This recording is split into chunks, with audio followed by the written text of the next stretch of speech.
This program is brought to you by thepodcastfactory.com. Ben Settle, super practical. I'm not telling people to have a mistress. I'm teaching you, learn the lesson from the people who have a mistress, because there's many business lessons that apply. Pious. There's a part in the book of Revelation where Jesus says, I want you either hot or cold. I'm spewing lukewarm churches out. And I think it's a good way to look at your list. Romantic to his very core. Once in a while, I'll give my girl a present, like a Snickers bar or something. And totes tender. If someone asks you to walk on eggshells, smash the eggshells and let the chips fall wherever they may. Adored by feminists everywhere. It takes a strong woman to admit when she's wrong. Not a judgmental bone in his entire body. I look at all the free information people give just on Facebook and I go, what a bunch of time hoes. Has a PhD in armchair philosophy. In the land of dumbasses, the smartass is king. You'll never meet a more sensitive guy. If you really care about people, you shame the hell out of them. This is Ben Settle, the bensettle.com podcast, as we're gearing up for the 100th episode bonanza. What is this, 96, Jonathan? Yes, it is. Today's 96, right? Okay, so we're getting there, which will have been a live Q&A call-in. If you missed it, you missed it. It's not going to be on the day it airs, but really doesn't do anyone any good listening to this, I guess, now that I think about it, Jonathan, but so be it. Sorry, suckers. All right. Sorry, suckers. All right, so so I'm going to make an admission here, Jonathan. Okay. I have never heard a single Gary Vaynerchuk. Is that how you say it, Vaynerchuk? I just say Gary V. I don't want to butcher his name. Oh. I've never heard a single Gary V podcast. I've never heard a single Gary V video. I have seen some of these memes where he like quotes himself, floating around, but that seems to be lesser. I've met many of his fanboys and fangirls, and they're very, very loyal to him, by the way. Meredith. And I commend him on that. But there's been people over the last couple of years. It's not like everybody asks this, but it's come in enough where I thought I might as well just do a podcast about it.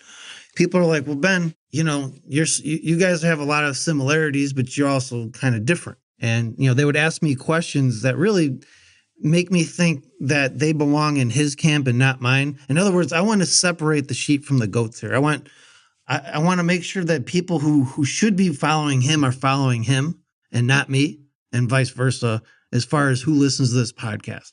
And I'm going to do that because I've done enough research over this time to know that what the stuff he teaches is not really the stuff I teach. Now, there have been people who've told me that what he actually does and what he says are not always the same thing, and that sort of thing. But I won't get into that because I honestly don't know. But I do know that there's his fanboys and fangirls tend to make terrible customers for me, Jonathan. so, I mean, they have these weird expectations and they're very easily swayed by bullshit, I've noticed. And I'm not saying that's his fault. I don't think it is. I think it's just that he appeals to that sort of marketing pro mindset and I don't. And so dumbassery. And a little bit of dumbassery might be going on. I don't know. None of this is a reflection on him. Again, I don't know him. I've never met him. He's probably far more successful than I'll ever be, granted. But I want to say some things today so that if people, are thinking of buying from me, but they really are more of a Gary V fanboy, I'd rather they didn't. And it's not personal. It's not like I think they're bad people or anything. I can just tell you that it's two totally different approaches and two totally different mindsets. Again, I've not heard any of his stuff like personally, so I only get the stuff hearsay. But I know enough to know that for the most part, I can't say this is in every case, Jonathan, because there are actually a couple Gary V fanboys that are email player subscribers when I think about it, but they're on probation. They are on probation, and I'm always waiting for them to say something stupid, send me some retarded meme. Like there was, I think my favorite, remember my old elBenbo's Lair Facebook group, Jonathan? And there was like this really long thread where everybody was mocking him, which I thought was a little kind of mean, but I didn't stop me from enjoying it. And literally somebody sent me a meme where like it said, "Don't cry over spilled milk." Like this is the wisdom now. That's right. And that's fine. That would be like a Gary V rule, right? But the email players rules tend to be a little bit more depth than that, I think. So anyway, I'm not gonna keep picking on him. A little more substance, A little more substantive. But so what I want to do is list some differences between the two of us And then you can pick if you're listening to this and you're especially someone who's like not really bought anything from me and they kind of don't know what side they want to be on. There are some people who really should be buying his stuff and they'll probably be more successful than if they buy my stuff. And I would guess vice versa. So the first difference, and I'm going to call this the elBenbo versus Gary V lifestyle cage match, by the way. That's the official title of this. This is a cage match. And my fists are balled up, Jonathan. And he's not here to defend himself. So That's I right. got it pretty easy right now. And it's just a one-way fight right now, so it's okay. Which is totally unfair. But here's one difference is I do not work, a 50 or 60 or 80 or whatever hour week that he does. Now, I've had conversations with people who know him. And apparently this is his thing. Like he works. I can tell you this. I've seen pictures of the guy from like 4 or 5 years ago and he looks like he's aged like 20 years. Yeah. And I don't, I'm not going to speculate he looks on like why. he's dying. there's a little, all I'm not saying that, that necessarily this is the reason because, working your life away like that, it's admirable, right? If someone wants to do that and they want to grind and they want to look like they belong on the cover of Zombie Cop, hey, who am I to stop them, Jonathan? I'm not going to get in the way of that. And you do have to, the irony is you do have to work hard when you're just starting, no doubt about it. So this isn't like this whole idea of this internet lifestyle where you just push a button because you bought like a book, you're going to be a millionaire. It doesn't work that way. What? Me, I work maybe an hour a week, Jonathan. Maybe 2 hours. Nice. Maybe that. I'm not. Yeah. Well, this year I'm actually building a lot of products out and writing stuff. So I don't have to do it ever again. So this year I'm working a little bit more than I usually do, but I sure as hell don't think I've aged that much. And I might have though. Actually, I don't know. I guess it depends who you ask.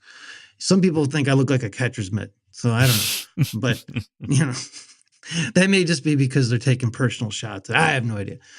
But that's the difference. I do not advocate working like all these hours. The great Gene Schwartz, one of the best copywriters who ever lived, even he said it, you don't need to work long hours. You just have to work hard. And he worked like 3 hours a day. And you work harder than everyone else. 3 hours a day is plenty. I'd say 2 hours a day is plenty, actually. And so be it. But you're not going to build like this giant multi-million-dollar media empire like Gary Vee apparently is if you work my hours either. So it is. I don't do videos, Jonathan. I am very much, I'm not saying I'm totally anti-video. I just don't like doing them very often. And people think I'm joking when I say that I will not rest until the internet goes back to plain text. I want, what do they call it? ASCII or whatever it was, that the original internet. It was like, like everything was just text. There was nothing else. That's what I want. That's all I care about. But there are people who like doing videos and all that and who learn better from videos. Stay away from me because I don't do a lot of videos. So there you go. You could almost call this episode like a why you should never buy from me, Jonathan. I think that's another like subtitle we could use for this, but I don't have a giant business operation. Now, I don't know what, I think last I heard he like and I may get this wrong. I don't know, but last I heard he employs like 500 people. Wow. Does that sound accurate to you, Jonathan? I just don't know much about. I don't know, bro. I think it's a lot. It's like a lot of people. And so be it. And that's fine. And he goes kind of after like, he's going after that kind of stuff. He wants to build, I think, like $1 billion. And by the way, this is all hearsay. So this, which is very unfair to him, by the way. But nobody ever accused the BenSettle.com show of being fair or equal or anything like that. We're not. We don't believe in fairness or equality on the BenSettle.com show. And so it is. And that's why I have a kitchen table business. And literally, Jonathan, when I say a kitchen table business, that's literally where I work at. And I don't have any employees or anything like that. And I reckon you probably have a very similar business, I would guess, at the podcast factory. Yeah, something. I got a few more people. Yeah, I got a few more people than you, but I like not to work 168 hours a week. Are they on like your employee payroll or do you just outsource? Everybody's a contractor except for me and Cupcake. Okay, so that's the kind of business I have too. I do have people I hire stuff out to. I don't do very much my own self, but I don't have any hired help or anything like that. I don't have 500 employees. It's just me. I don't even have a Cupcake. You have the Cupcake advantage. You have Cupcake for privilege. Rent. Cupcake privilege is what you have, which by the way overrules your white privilege. So, oh man, sorry. Actually, what? Hold on a second. Let's get racial here. Let's get Tarantino here for a second. Rivera, you are. What is your racial? Let's talk about what is your ethnic background, Jonathan? I am Puerto Rican. You are Puerto Rican. Okay, and that's full-blooded Puerto Rican. Yep, both my parents are Puerto Rican as well. Okay, so when I say you your cupcake privilege overrides your white privilege, that's not really accurate, technically. Do people accuse you of that, by the way, as a Puerto Rican? Do you get lumped in with all the white privilege stuff? Yeah, have you seen me, dude? Have you seen me? I look like a white dude. That's what I've not only have I seen you, I've partaken of beer with you. And, yeah. I fired you because you were Puerto Rican. I knew it. I knew it. And I got a tape recording of the whole thing. So watch out. And now the government's coming after me. But that's the whole thing. I have a kitchen table business. Just a white guy sitting at his kitchen table doing my thing. While Gary Vee has a giant operation. And I believe he has a wine company and all that. So there's no way you can have like a kitchen table operation, I don't think, with that. But that's the thing. If you want to learn how to have a kitchen table business, I can show you how to do it. If you want to learn how to have a real business, because at the end of the day, I'm kind of screwed if I die. It just goes into oblivion. Or if I get sick or have some kind of debilitating illness, I'm kind of screwed. So there is a case to be made for a regular business. I just don't have one. And so be it. Isn't that what you're doing right now, though? With all the products you're building and everything, I thought that's what you were going for, like living forever without having to work again. Well, I am. But the reality is I have to have, and this has become later on. Remember we talked about this a few weeks ago about why I do not have an assistant, but I will eventually, because eventually that assistant will then be handed everything and will run everything. So I don't have to do jack. In other words, I'll be like 4 issues ahead and email players. I'll just say, here's where to do it.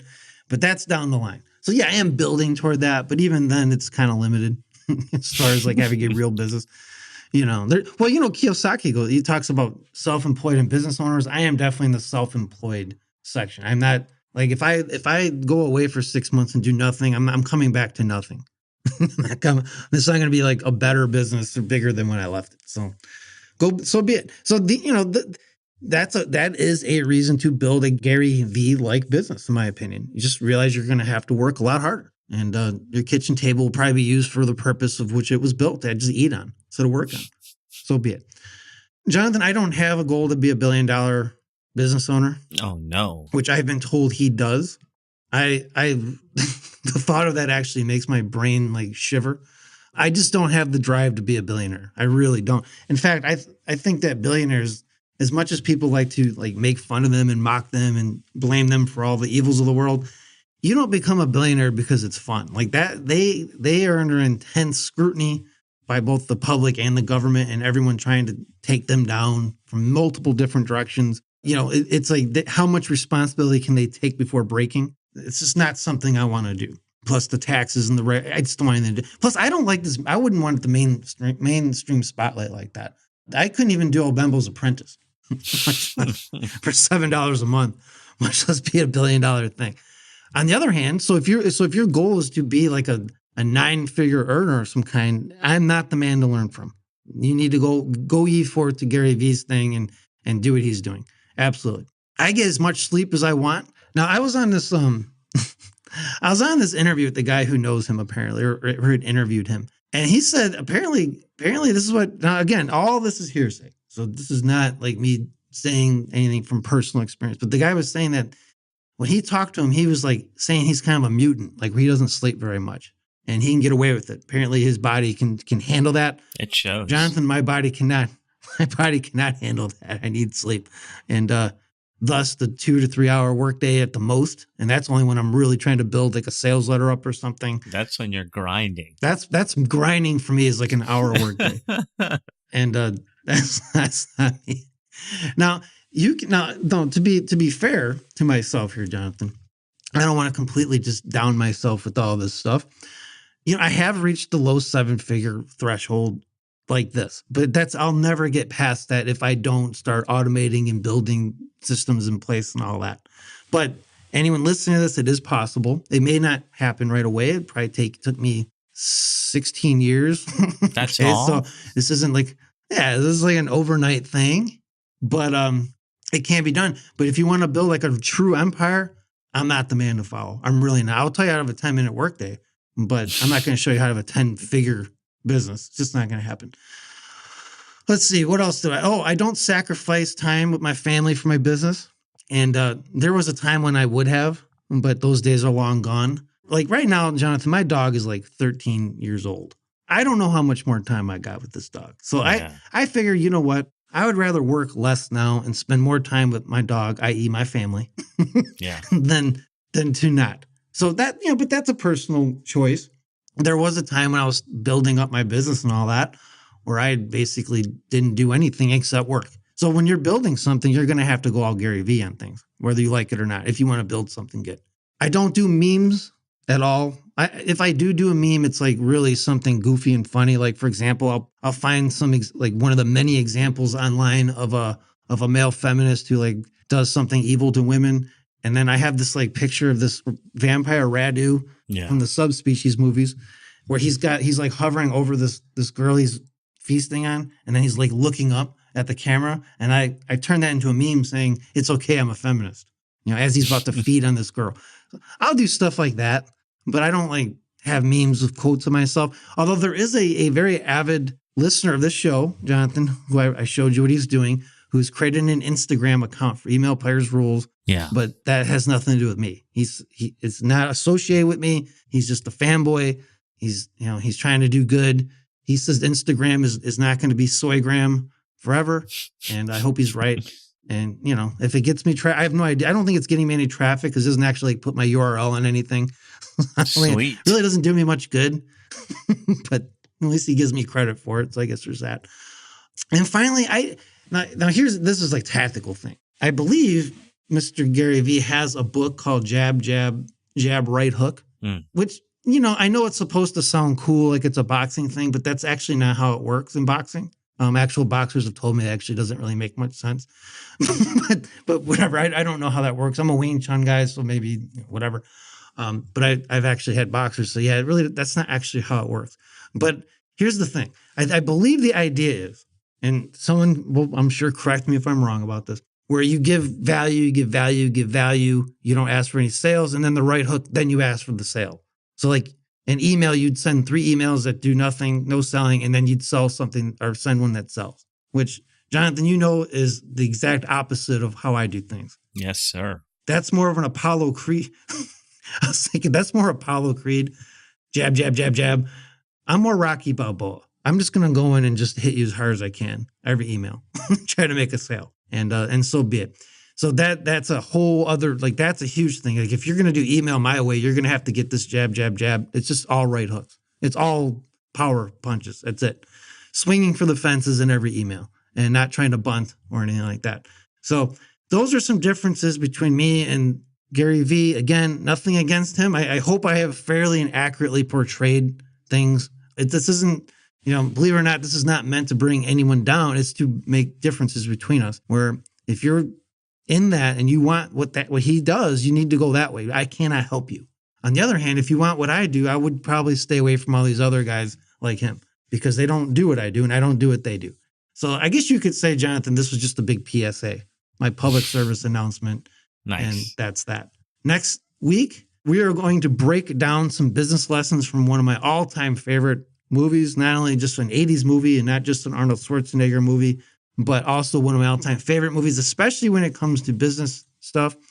And I think it'll be a little bit different than what people are expecting, because I'm not talking about Terminator or any of that stuff. And it's more of one of Schwarzenegger's obscure movies. But many, many lessons could be mined from it. And that will be next week.